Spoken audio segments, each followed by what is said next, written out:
اهلا بيكم في فيديو جديد من فيديوهاتنا. ما تنسوش تشتركوا في القناة وتفعلوا زر الجرس عشان يوصلكوا كل جديد وسهل من قناتنا. النهاردة معنا وصفة خطيرة هتجربوها مش هتبطلوا انكم تعملوها. معايا نص كيلو من البانيه قطعناه مكعبات صغيرة، وهنبتدي نشوحه بقطعة من السمنة البلدي، بلاش سمنة مصنعة. هنشوحه على النار، وبعد كده هنجيب الفلفل المتوفر عندنا، فلفل الوان، فلفل رومي، ممكن بصلايه برضو.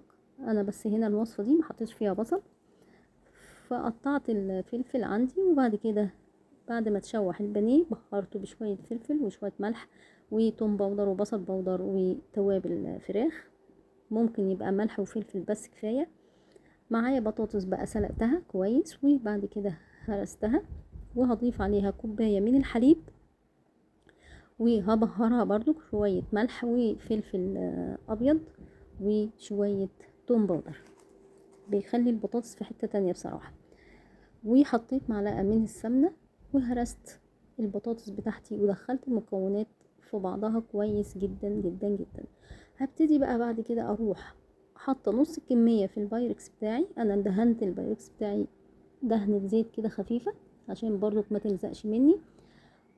و ابتديت افرد جزء من البطاطس.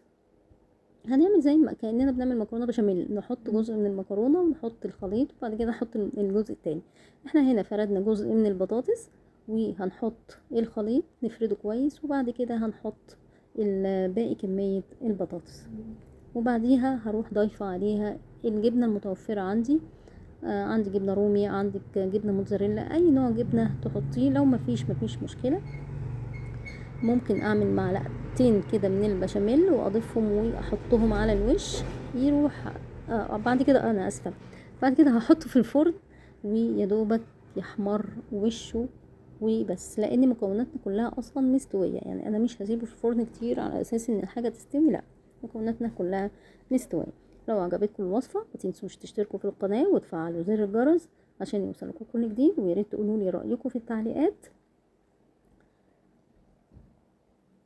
دي كانت وصفتنا النهاردة، مش هتبطلوا تعملوها، جربوها بس وعلى ضمانتي مش هتبطلوا تعملوها.